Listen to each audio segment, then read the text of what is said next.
Alhamdulillah, syukurillah.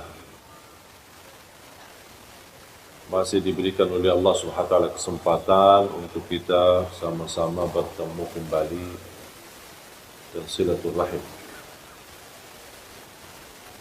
Dan saya mengucapkan ribuan terima kasih kepada seluruh jamaah Majlis Ta'lim Masjid Bani Umar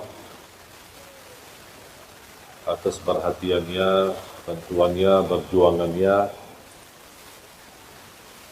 untuk selalu memberi perhatian, support dan membantu gerakan kami, khususnya untuk saudara kita tunanetra. Dan Alhamdulillah, berita gembira, sudah kami memberangkatkan jemaah umrah sudah angkatan yang kedua dari saudara kita tunanetra.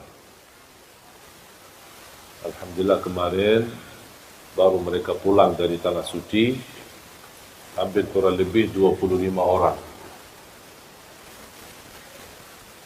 Dan subhanallah, walaupun saya tidak berkesempatan berangkat bersama mereka, tapi teman-teman dan tim dari yayasan temani mereka dan kawal, dan mereka mencerita begitu indahnya perasaan mereka sepanjang perjalanan ke Tanah Suci.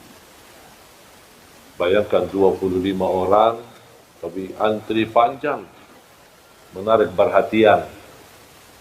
Dan Alhamdulillah oleh petugas imigrasi sangat membantu kemudahan untuk proses penerbitan paspor. Ketika proses juga visa, ketika di Madinah pun Alhamdulillah diberikan kemudahan. Jadi mereka sangat bangga dan senang.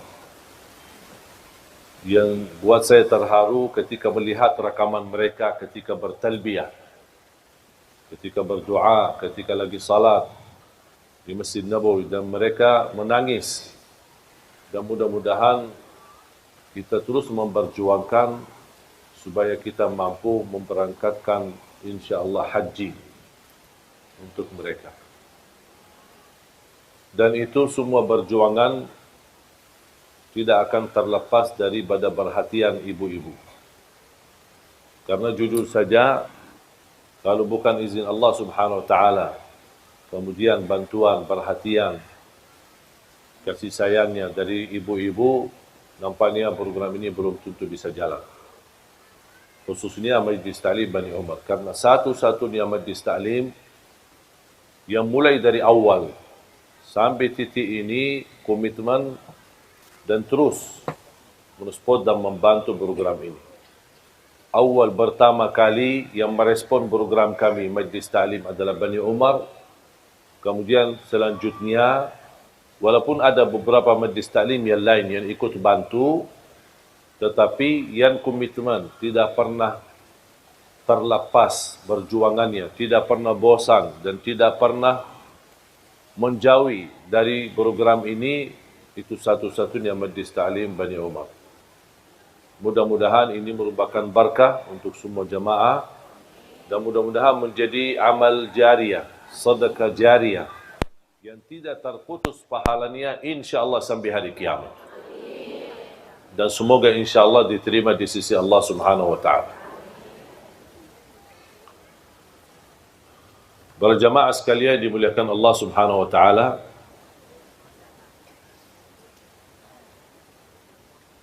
saya membaca satu kisah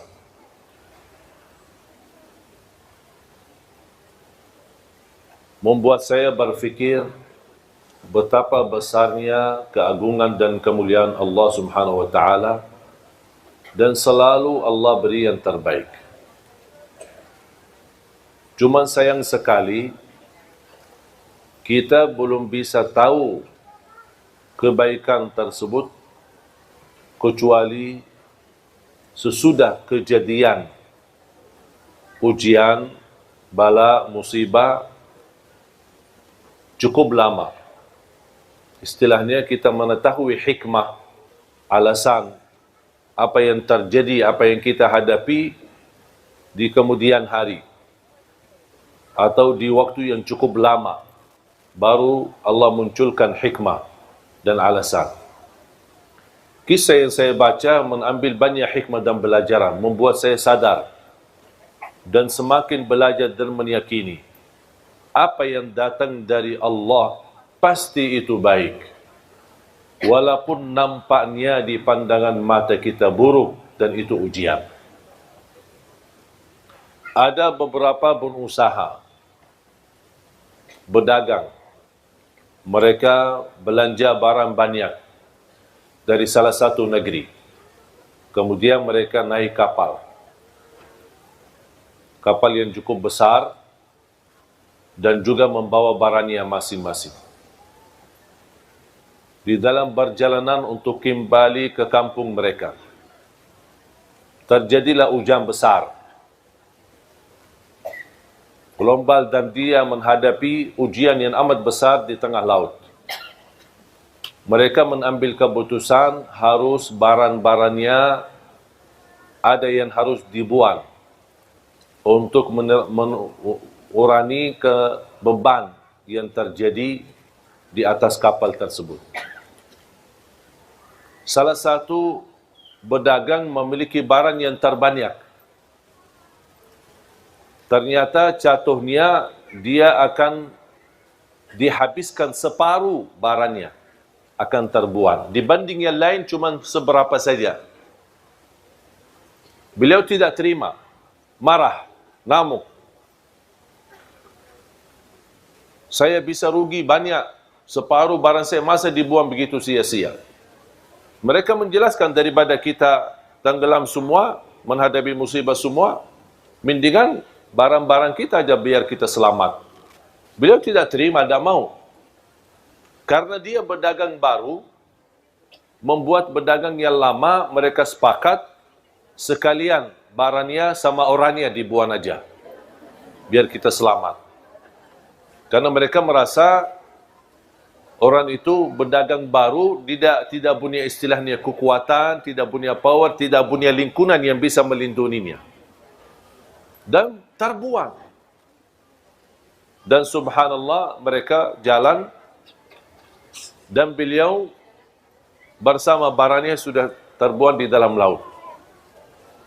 Dalam menghadapi ujian angin besar, subhanallah terarah kepada salah satu pulau yang cukup sepi, tidak ada apa-apanya.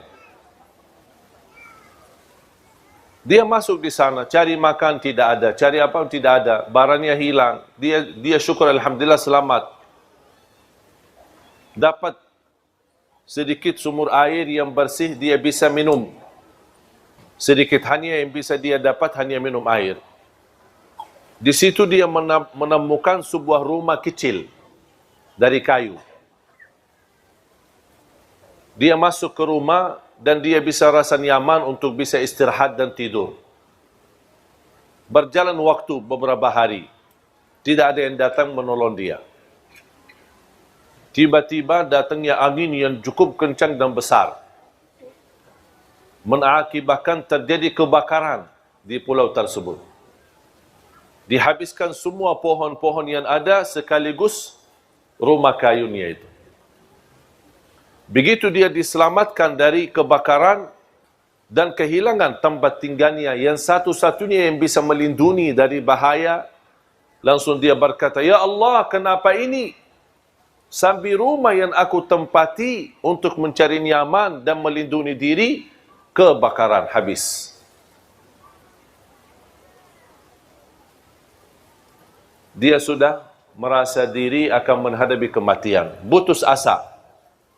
Dan dia tidak tahu ada apa. Sampai dia ngamuk sama Allah. Kenapa ya Allah seperti ini? Dan subhanallah tidak lama ada kapal besar yang datang. Dan dia bisa melihat dari jauh. Langsung dia ke arah pantai dan menunjukkan tangannya. Mereka karena kapal besar tidak bisa mendekati, menerima perahu kecil atau kapal kecil untuk menjemputnya. Ketika dijemput dan naik kapal besar, dan beliau bertanya, "Kok dari mana kalian tahu saya ada di sini?" "Oh, kami tahu dari jauh kami melihat asap." Gara-gara terjadi kebakaran kan ada asap besar.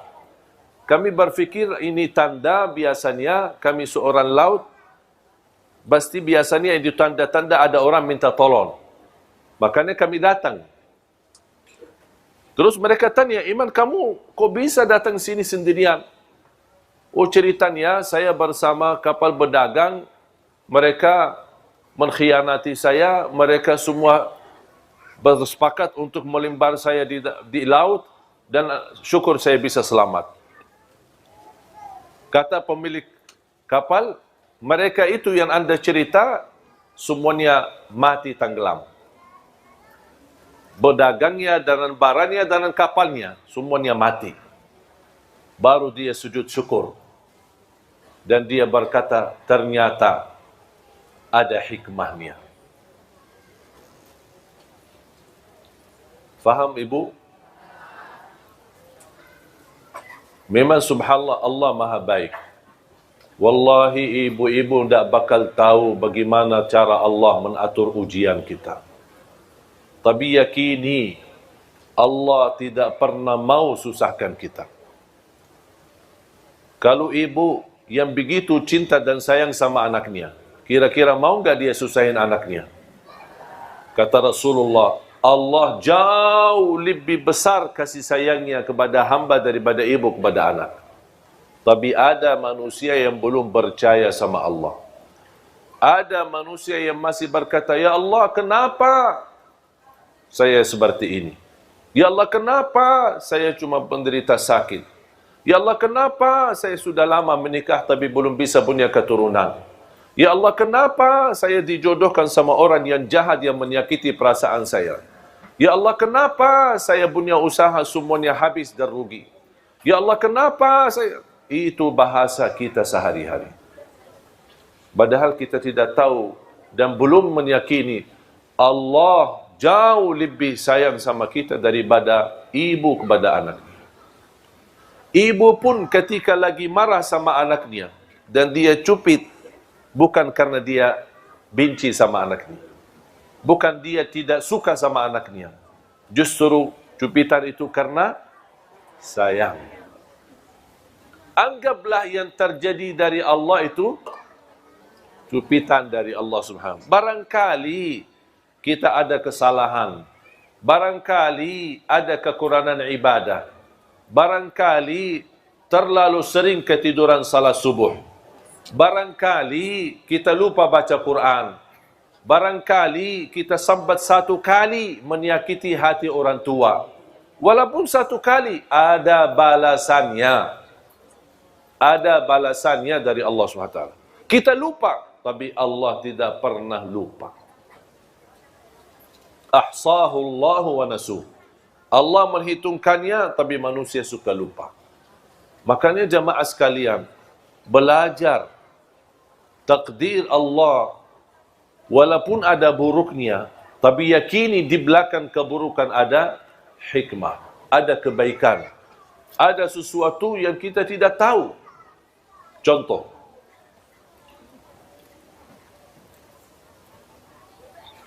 tadi ada satu ibu bercerita, suaminya meninggal. Semoga diampuni Allah Subhanahu wa taala. Baru saja nikah 7 bulan.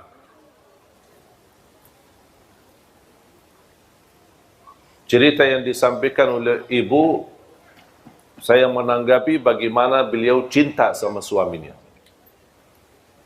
Sudah almarhum. Beliau berkata, seandai kata saya menikah, tapi masih merasa terbeban karena dia sayang sama suaminya.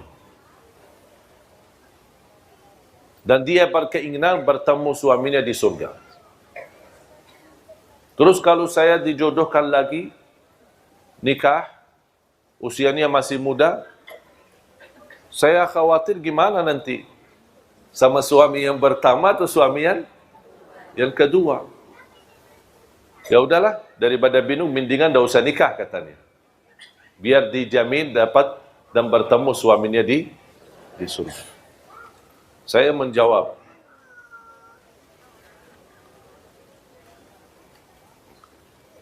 kalau usulan saya, kalau ada jodohnya nikahlah. Masih muda, belum punya anak lagi. Nikahlah.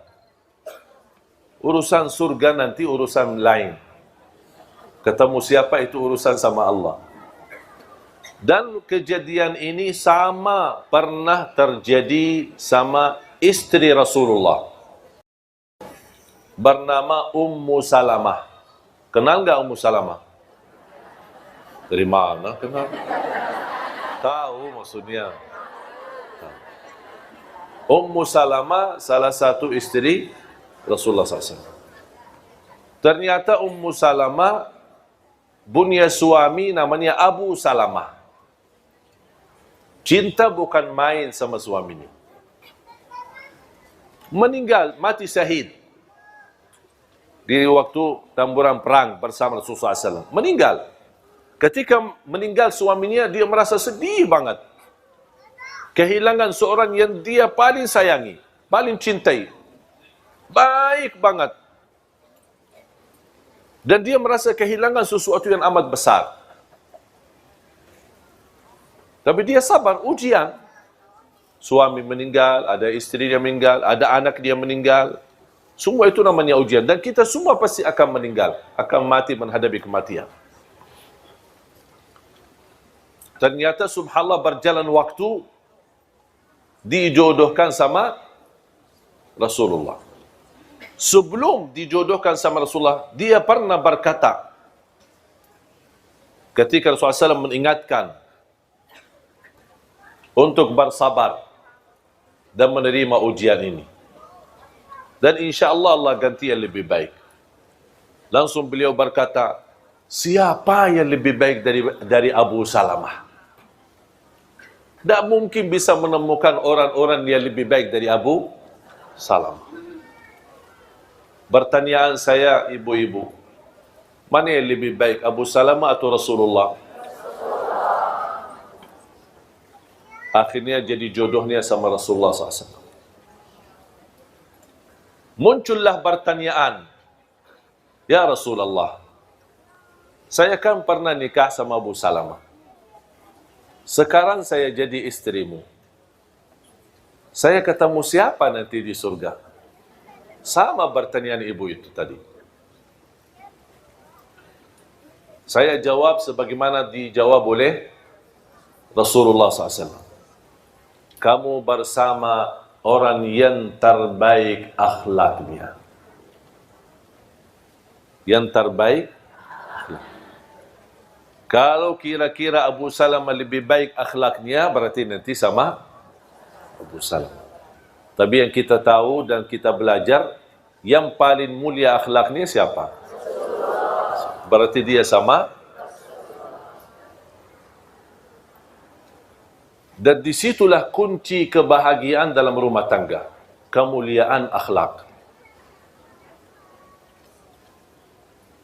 Jamaah sekalian, tidak ada rumah tangga yang tidak bermasalah. Tetapi kunci mengatasi segala persoalan dan permasalahan adalah kemuliaan akhlak. Bahkan Rasulullah SAW bersabda, menunjukkan kunci kemuliaan seorang laki-laki, terutama laki-laki.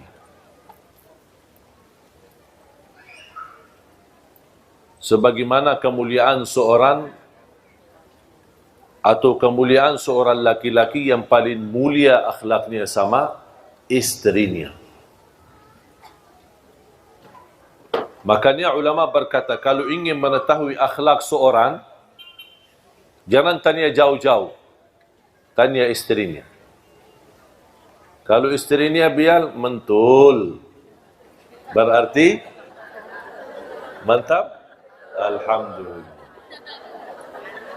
Kalau istrinya berkata, stres, pusing, oh berarti masalah.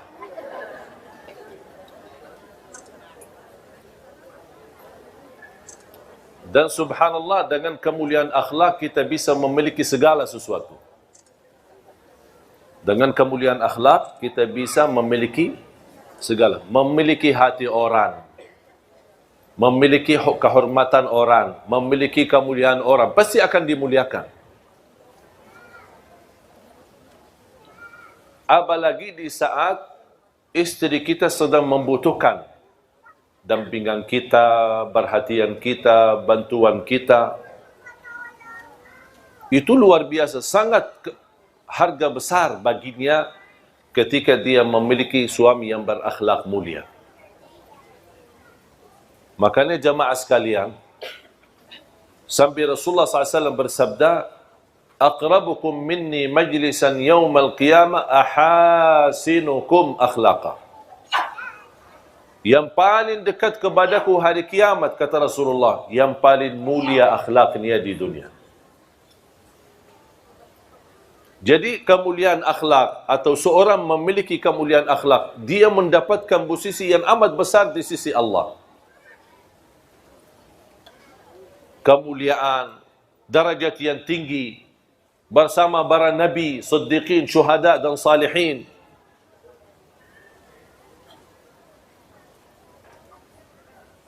Dan salah satu akhlak yang perlu kita jaga, terutama di dalam rumah tangga. Jangan terlalu fokus melihat kesalahan. Abaikan aja. Jangan terlalu memperhatikan kesalahan. Abaikan aja.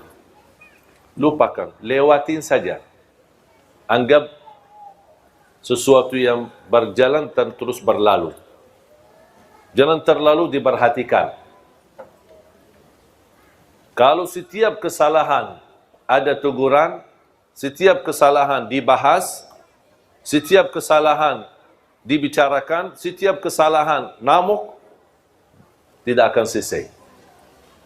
Karena kita manusia tidak terlepas dari kesalahan. Bisa kita perbaiki kesalahan tapi dengan cara yang baik. Kalau anda melihat sesuatu yang tidak suka, jangan anda bilang saya tidak suka ini, tapi saya suka seperti ini. Saya suka seperti ini. Saya tidak suka kalau kamu tidak perhatian saya. Tapi sebaliknya, aku suka kalau diberikan perhatian. Faham? Jadi jangan ada muncul rasa atau bahasa seolah-olah yang di depan kita selalu disalahkan. Kalau misal dia masak, istri masak, kita tidak suka cara masakannya. Jangan, aku tidak suka cara masakan ini. Tapi bahas, aku lebih suka seperti ini. Aku lebih suka nasinya seperti ini. Aku lebih suka minumannya seperti ini. Misal, kalau anda tidak suka minum dingin, dibawain minum dingin. Ketika anda minum, tidak enak, tidak nyaman. Tak mau, aku tidak suka. Jangan. Aku lebih suka yang hangat. Boleh enggak diganti? Pasti akan jawabannya halus. Aku tidak suka. Ganti. Tidak mau ganti. Kamu udah mau, ya udah biarin aja. Karena bahasanya sudah tidak enak. Pasti jawabannya tidak enak. Ada satu kejadian ketika Rasulullah SAW pulang ke rumah. Ini kan sebuah kisah. Ada yang sebutkan kisah ini benar, ada yang bilang tidak benar. Tapi intinya kisah, tidak ada mempengaruhi masalah ibadah. Rasul pulang ke rumahnya, musim panas, keringat, capek, mau beristirahat, datang istrinya, Siti Aisyah membawain minum. Nampaknya Siti Aisyah karena sibuk urusan-urusan dalam rumah, bersih rumah, mempersiapkan kedatangan Nabi Muhammad, saking capeknya, karena dia tidak ada pembantu di rumah, saking capeknya daripada kasih gula di air sirupnya, dia kasih malah garam. Kemudian diserahkan kepada Rasulullah SAW. Kemudian dia lanjut urusan rumah. Ketika Rasulullah SAW minum, rasanya apa? Asin. Rasulullah SAW panggil, Ya Humaira. Ini Rasulullah SAW suka panggil, tidak pakai nama. Tapi panggil nama Humaira. Yang putih ada merah-merahan. Dan selalu saya dorong jamaah, suami istri harus masing-masing memiliki gelar, panggilan, nama panggilan. Apa itu? Hei manis, hei cakap, gagah, sayang. Jangan panggil abi, abah, ayah. Panggilan kata-kata yang ada tanda sayang. Kalau misal dia hitam manis, coklat. Pokoknya kata-kata terserah, milih kata-kata yang menenangkan hati. Yang menarik. Dan ini subhanallah membuat mesra dalam rumah tangga. Dan itu yang dilakukan oleh Rasulullah SAW. Ya Humaira. Kalau saya punya nama khusus dipanggil oleh istri. Jadi istri panggil pakai nama itu. Bukan Syekh Ali, bukan Ali. Tapi ada nama. Saya tidak mau kasih, itu rahasia. Sebaliknya saya juga punya nama untuk istri. Dan dia suka kalau saya panggil dengan pakai nama itu. Lewat telepon, lewat WA, atau saya pulang ke rumah, itu selalu saya panggil seperti ini. Khusus. Dan ingin tahu ya datang ke rumah aja. Kenalan sama istri biar tahu rahasianya apa. Karena saya mengambil belajar dari Rasulullah SAW. Bukan berarti mohon maaf saya sempurna dalam rumah tangga. Jangan ada yang merasa, berarti Syekh luar biasa. Tidak. Saya juga orang biasa. Punya kekurangan, punya kesalahan. Kadang-kadang istri saya tersinggung terhadap perilaku saya. Tapi alhamdulillah kita selalu sepakat ada tukar fikiran. Ada berbicaraan. Kita tidak istilahnya menambil hati. Aku lihat dia, aku marah, terus simpan di hati. Dia lihat saya, dia marah, simpan di hati. Itu tidak akan selesai masalah. Ada sesuatu dibahas, tapi cara dibahasnya agak enak. Sopan, saling menjaga, saling menghormati, seperti ini, seperti ini. Kalau menurut saya itu namanya istilah muhasabah. Setiap minggu sekali kita muhasabah. Saya tanya sama istri saya, apa yang saya lakukan selama 1 minggu membuat kamu tersinggung? Dia kasih tahu. Kalau tidak dia kasih tahu, dari mana saya bisa tahu? Karena yang sakit hati siapa? Istri. Hati yang dia punya, bukan saya punya. Saya tidak tahu isinya. Makanya harus saya tanya, apa yang membuat kamu tersinggung? Apa yang membuat kamu tidak enak hati? Oh, kalau begini, kalau foto sama ibu-ibu jangan terlalu dekat. Siap.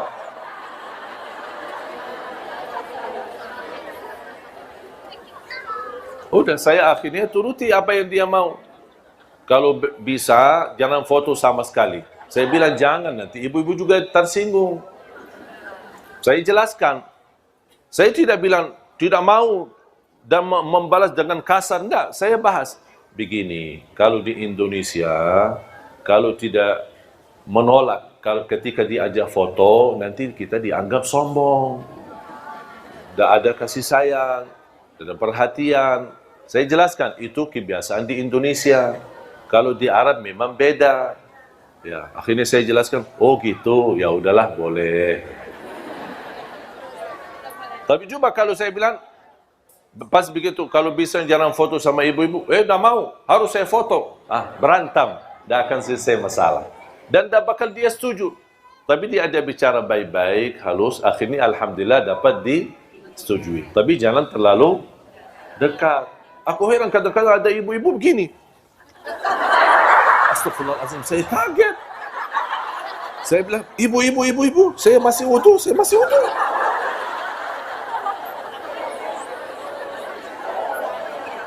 Saya jujur saja bicara seperti ini, padahal saya belum wudu. Tapi kenapa saya terpaksa? Jangan, supaya dia menjauh daripada bubu, jauh. Nanti dia juga tersinggung, masalah lagi. selalu berusaha memilih kata yang bisa difahami tapi tidak menyakiti hati. Maaf, saya lagi wudu. Ya. Dah, langsung dia awas sendiri. Daripada kita berantam. Ibu jangan dekat. Ibu jangan dong. Kok sih kasar ya? Karena saya belajar, selama saya berada di Indonesia, orang Indonesia tidak suka kasar. Mungkin kita orang Arab, budaya Arab agak kasar ya. Termasuk bicara. Makanya kalau saya ada punya teman mau cari istri orang Indonesia, kadang-kadang calon istri tanya, gimana dia, kasar enggak? Dia sudah ada gambaran orang Arab kasar. Padahal tidak semua sama. Ya contoh seperti saya kan. Jadi ketika saya mau jodohkan, malah ada yang menolak. Oh jangan semua orang Arab, takut. Saya ternyata belajar, kalau di Arab, memang nada suara pun kita agak tinggi. Pernah ada teman saya, orang Indonesia datang, saya sedang ngobrol sama adik saya. Dia menunggu di luar. Ketika dia mendengar, dia datang, ada apa Pak? Saya bilang, tidak ada, kita lagi ngobrol. Cuma lagi suara agak tinggi, dia fikir kita lagi berantem, padahal tidak. Makanya saya mengambil kesimpulan ketika saya pernah diwawancarai. Apa yang Syekh dapat di Indonesia, sesuatu yang bisa berkesan dan selalu dijaga. Saya bilang saya belajar orang Indonesia suka yang lembut dan sopan, tidak suka yang kasar. Makanya kalau kita di Arab dulu, saya suka mengucapkan Assalamualaikum, Assalamualaikum. Jadi orang, Waalaikumsalam. Takut. Begitu saya datang ke Indonesia, saya berubah lagi. Assalamualaikum.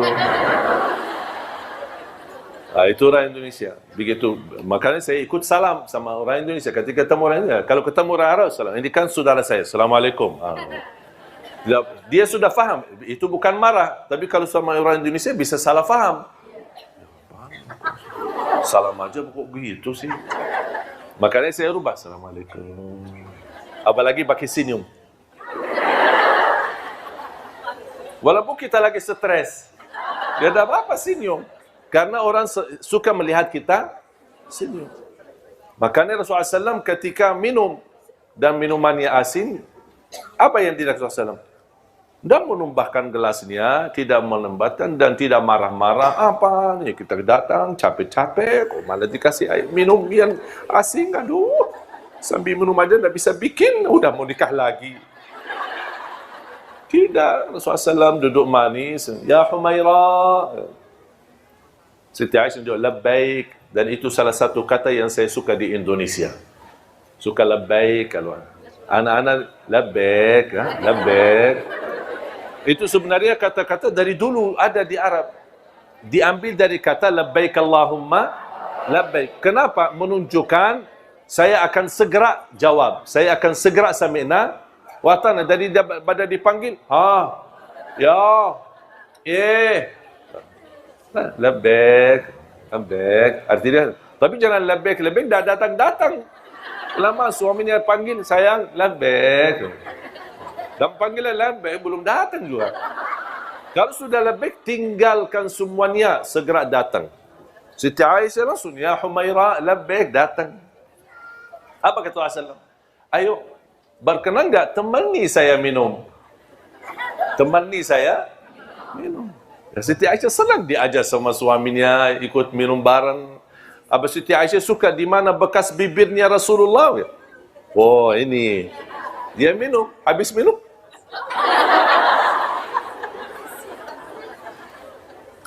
Rasul tidak bicara apa-apa, diam. Akhirnya dia sendiri minta maaf.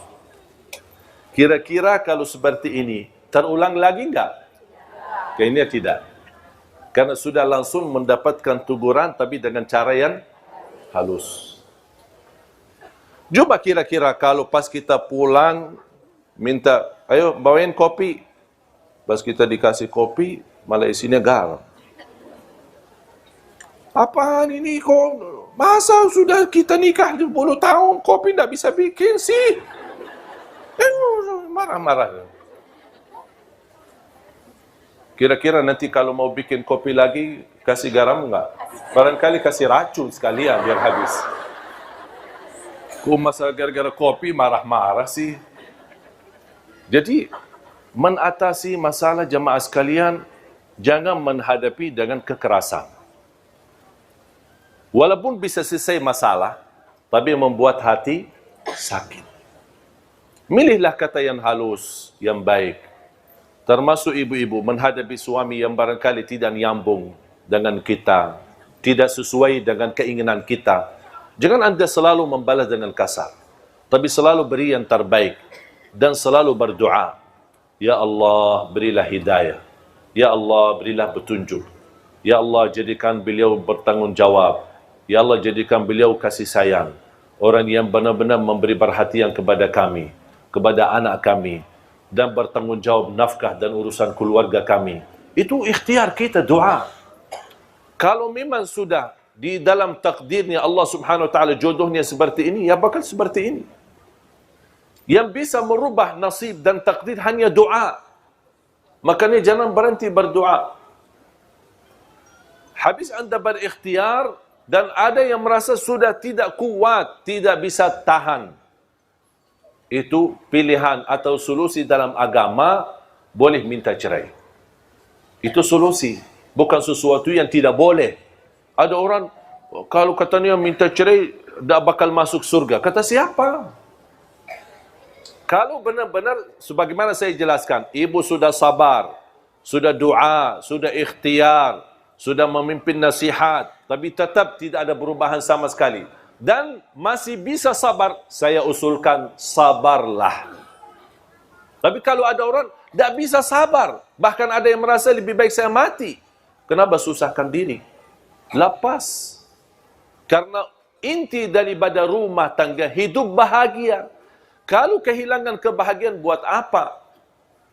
Banyak orang yang sudah bisa berpisah walaupun anaknya sudah 10. Jadi jangan ada orang berkata, oh demi anak, demi anak. Itu bahasa yang menurut saya tidak tepat. Sebenarnya anak itu bisa diurus, bisa dijaga dan bisa diperhatikan. Tapi yang lebih utama adalah kita merasa harmonis, sakinah, mawaddah, rahmah dalam rumah tangga. Karena kalau tidak ada hubungan baik antara suami istri akan mempengaruhi kepada anak. Walaupun kita bertahan, tapi anak kita nanti menjadi sakit. Anak kita nanti membuat dia sakit jiwa, sakit hati. Karena dia selalu melihat orang tuanya berantem. Selalu orang tuanya marah. Dan selalu saya nasihatkan, kalau terpaksa anda memarah sama suami atau istri, jangan di depan anak-anak. Jangan di depan anak-anak. Apalagi kalau bisa ditunda amarahannya sampai malam.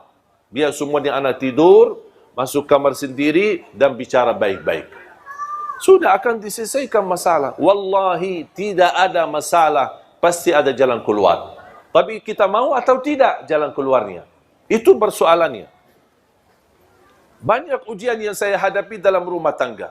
Tapi selalu yang membuat kami bahagia, selalu saya sepakat sama istri, selalu mencari jalan keluar.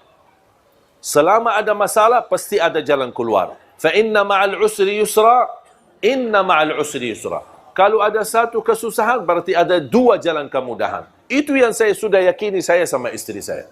Dan alhamdulillah tidak pernah ada masalah, kami cepat bisa mengatasinya. Dan tidak berlama-lama, supaya tidak menimbulkan hal-hal yang tidak diinginkan. Apapun sikapnya, apapun prinsipnya, apapun kejadiannya. Makanya jamaah sekalian, kembalilah. Akhlak yang mulia. Akhlak yang baik. Jaminan dapat syafaat Nabi Muhammad. Jaminan darajat yang tinggi di dalam surga. Bahkan Rasulullah SAW bersabda, darajatnya orang yang mulia akhlaknya bisa tercapai lebih tinggi daripada darajatnya ahli puasa dan ahli tahajud. Ahli puasa sama, padahal kita tahu pahala puasa begitu besar, pahala tahajud begitu tinggi. Tapi jauh lebih tinggi daripada dua-duanya adalah orang yang mulia akhlaknya. Contoh, kalau ada orang suka puasa, suka tahajud, tapi tidak baik akhlaknya. Ada satu orang tidak puasa, tidak tahajud, tapi baik akhlaknya. Jauh lebih mulia di sisi Allah yang baik akhlaknya. Apalagi kalau bisa kita jaga puasa, jaga tahajud, jaga ibadah, dan juga jaga akhlak. Itu luar biasa, mantap. Luar biasa keagungan dan anugerah dari Allah Subhanahu wa taala. Makanya jamaah sekalian dimuliakan Allah Subhanahu wa taala, mari kita selalu kita niatkan. Dan apapun yang kita hadapi, anggaplah ujian. Huwallazi khalaqal mauta wal hayata liyabluwakum ayyukum ahsanu amala. Allah menuji kalian agar bisa anda tahu siapa yang terbaik amalan. Buat apa Allah uji? Supaya terlihat siapa yang terbaik, siapa yang paling sabar, siapa yang paling ikhlas, siapa yang paling ridha. Kalau tidak diuji, tidak ada bedanya sama kita. Tidak ada di antara kita berbeda-beda. Semua sama di sisi Allah. Tapi apa yang membuat kita punya kelebihan? Ujian. Ketika datangnya ujian, Allah melihat.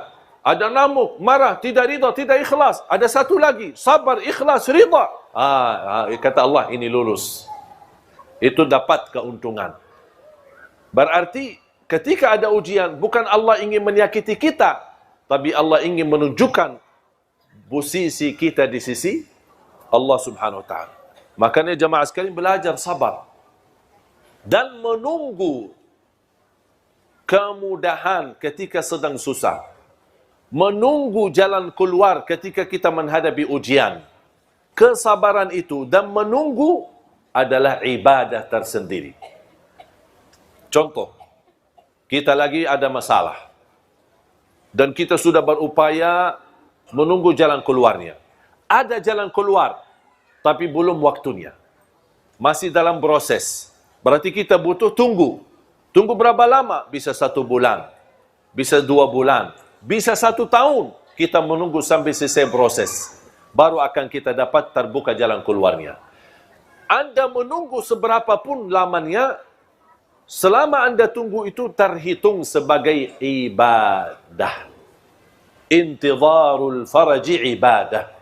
Menunggu datangnya kemudahan dan pertolongan Allah itu ibadah sendiri. Berarti Anda dapat pahala karena tunggu, Anda dapat pahala lagi sabar, dan Anda akan syukuri ketika datangnya kemudahan dan pertolongan dari Allah Subhanahu wa taala. Jamaah sekalian yang dimuliakan Allah Subhanahu wa taala. Saya akhiri satu cerita. Mau kan cerita? Ibu-ibu senang cerita.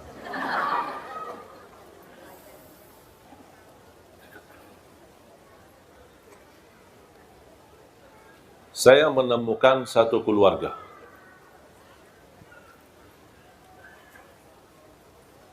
Ketika habis pulang sekolah, itu terjadi di kota Madinah, di masa saya sekolah. Saya menemukan seorang tunanetra sedang berdiri di pinggir pintu sekolah, gerbang sekolah. Saya perhatikan. Dan qadarullah, saya juga sedang menunggu ayah saya jemput untuk pulang sekolah. Ternyata Allah takdirkan ayah saya pun telat. Dan tunanetra pun di samping saya juga sendirian. Menarik perhatian saya, membuat saya mendekat dan ajak bicara. Kamu tunggu siapa? Saya tunggu ayahku, kata. Ayahnya kepala sekolah di salah satu sekolah, tapi yang posisinya cukup jauh. Nampaknya ada mendadak rapat atau apa urusan, tidak bisa datang. Di waktu itu belum ada handphone, belum ada HP untuk bisa ditelepon. Menanya, di mana? Lagi di mana? Sama-sama kita tunggu. Cukup lama, hampir 1,5 jam. Siang hari, panas. Saya berkata sama beliau, rumah kamu dekat enggak? Ya, dekat. Mau enggak saya antar? Ya, boleh. Seberang rumahnya. Jadi sekolah ini tinggal kita seberangi jalan, ada jalan raya, kemudian kita bisa ke rumahnya. Kata beliau, rumah saya dekat, tinggal hanya seberang jalan di belakang gedung yang di depan kita, pasti pinggir jalan raya ni.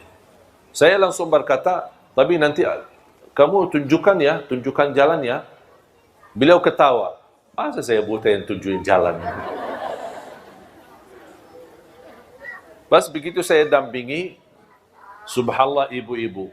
Wallahi orang tunanetra itu jauh lebih faham jalanannya daripada saya yang bisa lihat. Kanan, kiri, awas ada lubang, ada ini, masuk gang, sampai ke gedung rumahnya. Ada beberapa lantai seperti apartemen. Begitu kita masuk, awas ada tangga 3, kita jalan.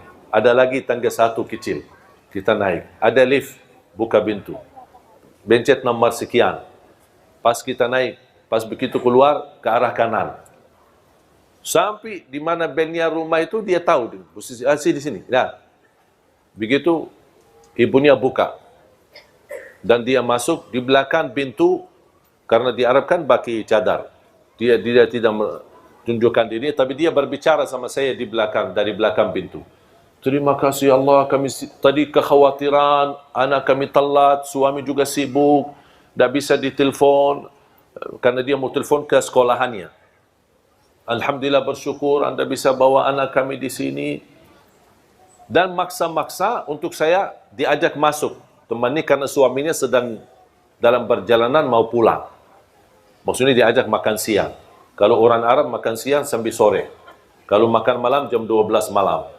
Makan subuhnya jam 10 pagi. Dan ini semua alhamdulillah berubah ketika saya sudah di Indonesia. Makan subuh habis subuh, makan siang habis zuhur, makan malam habis isya. Dan kalau sudah malam sekali, sudah tidak makan dan tidak minum, sambil insyaAllah istirahat. Jadi, ketika saya diajak masuk dan temani ada satu ruangan buat tamu, ada satu kejadian membuat saya sangat terkejut. Beliau yang tadi saya antarin, dia mengajak adiknya.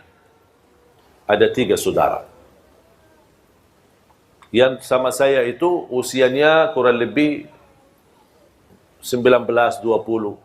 Ada yang satu lagi adiknya 16. Ada yang satu lagi adiknya kurang lebih 10 tahun. Ada yang satu lagi 6 tahun. 3. Ketika beliau ajak, ini kenalan saudara saya, adik-adik saya. Pas begitu salaman, ternyata jemaah sekalian, semuanya tunanetra. Semuanya buta.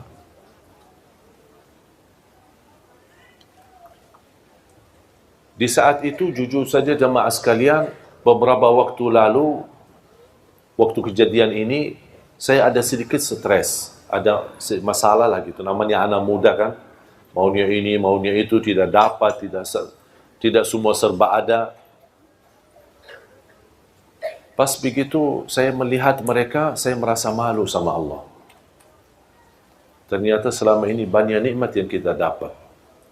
Ternyata di sisi lain atau di keluarga yang lain, semuanya diuji oleh Allah. Bukan satu, semuanya. Hanya yang selamat dalam anggota keluarga itu hanya suami istri. Ternyata keluarga mereka, keluarga besar 7 orang. 4 laki-laki dan 3 perempuan. Dan semuanya tunanetra. Semuanya buta. Tapi ketika saya bertemu dengan ibunya dan dia berbicara sama saya dari belakang pintu, subhanallah, tersentuh hati saya karena dia tidak pernah melepas daripada ucapan Alhamdulillah. Alhamdulillah. Coba kejadian ini cerita di masa sekolah, SMP, sampai sekarang, alhamdulillah hubungan saya dengan mereka baik. Cuman hanya saya sekali antar menjadi sahabat akrab. Dan semua keluarganya ini 7 orang, yang laki maupun perempuan. Beberapa waktu yang lalu saya menghadiri acara wisuda, mereka tamat 30 juz hafal Al-Quran. Kata ibu, kadang ada muncul rasa sedih ketika melihat anakku keadaannya begini. Tapi saya sekarang bangga sekali. Terlupa ujian anak-anakku buta. Karena mereka sudah menjadi penghafal Al-Quran. Memang buta di dunia, tidak bisa melihat, tidak bisa baca Quran dengan mata sendiri mempandangi Al-Quran.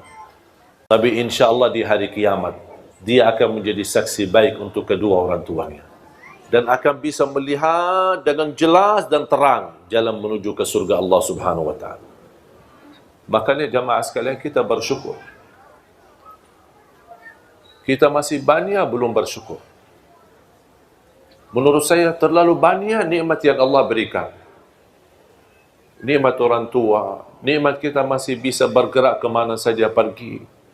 Nikmat aman di negeri kita, alhamdulillah bisa pulang kemana-mana, bisa pergi kemana-mana, menghadiri majlis ta'lim, tidak ada yang mengganggu kita, tidak ada menyakiti kita, tidak ada yang mencuri atau mengambil hak kita. Kita merasa aman, nikmat. Melaksanakan ibadah, ada yang diberikan karunia bangun tahajud di tengah malam, wallahi itu nikmat ibu-ibu. Jangan ada yang merasa itu kehebatan kita atau kelebihan kita. Wallahi itu anugerah dari Allah Subhanahu wa ta'ala. Anda bisa beramal, donasi, beri nafkah, beri sedekah di mana-mana. Wallahi itu karunia, bukan karena kita punya uang, bukan karena kita punya kelebihan. Ketika diberikan kemudahan bisa umrah, wallahi itu karunia, bukan karena kita bisa daftar untuk umrah, bukan karena ada travel di mana-mana kita bisa ikuti mereka. Kalau kita bisa haji, wallahi itu karunia dari Allah, bukan karena kemampuan dan kehebatan kita. Banyak, terlalu banyak nikmat Allah. Kalau kadang saya duduk sendiri menghitungkan dan muhasabah diri betapa nikmat Allah yang ada di keliling kita, di sekitar kita, wallahi rasa malu. Tak sanggup untuk mensyukurinya semua. Ada ujian, tapi kalau kita berfikir dengan mata dan akal yang sehat, mana yang lebih banyak, ujian atau nikmat? Jauh lebih banyak nikmat. Tapi kenapa kita manusia suka lupa? Pas ada ujian kita baru marah dan tidak terima. Ketika ada nikmat, tak pernah ada manusia berkata, ya Allah saya tidak pantas mendapatkan nikmat itu. Tapi ketika diuji, ya Allah saya tidak pantas diuji. Itulah manusia. Makanya Allah sebutkan manusia di dalam Al-Quran, manusia amat bodoh dan amat zalim. Maksudnya apa amat bodoh dan amat zalim? Ya perilakunya. Dia menzalimi dirinya sendiri. Dia merasa dirinya hebat dan dia lupa itu semua karunia dari Allah Subhanahu wa ta'ala. Makanya belajar jamaah sekalian, selalu ucapkan alhamdulillah. Yang lebih indah ucapan alhamdulillah, kita masih berkenan memuji Allah dalam segala pujian ketika kita menghadapi musibah, ujian. Makanya ada hadis Rasulullah SAW. Ketika ada seorang diuji dengan salah satu anggota keluarga meninggal dunia. Apa itu ayahnya, ibunya, istrinya, suaminya, anaknya. Allah turunkan malaikat. Unzuru ma qala abdi. Malaikatku, lihatlah apa ucapan hambaku ketika saya uji dengan ujian kematian. Malaikat menjawab, hambamu ya Allah berkata, hamadaka wastarja. Maksudnya apa? Hamadaka wastarja. Mengucapkan alhamdulillah, inna lillah wa inna ilaihi raji'un. Kata Allah kepada malaikat, ibnu li'abdi baitan fil jannah wa sammuhu baital hamd. Bangunlah di dalam surgaku istana dan berikan nama istana itu nama Alhamdu. Ini khusus pahala dan keistimewaan yang Allah sediakan yang mampu mengucapkan alhamdulillah ketika menghadapi musibah. Sebelum inna lillahi wa inna ilaihi raji'un. Sebelum la haula wa la quwata illa billah, alhamdulillah. Baru inna lillahi wa inna ilaihi. Ada berita yang tidak menenangkan hati, alhamdulillah, inna lillahi wa inna ilaihi raji'un. Jangan berbicara macam-macam. Wallahi Bapak Ibu jamaah sekalian, kalau anda berkenan ucapkan kata ini, langsung akan turun rahmat Allah di dalam hati kita. Akan terasa tenang, biarpun musibahnya cukup besar. Akan Allah berikan segera dalam jalan keluarnya. Tapi belajar mengucapkan alhamdulillah, khususnya ketika menghadapi musibah.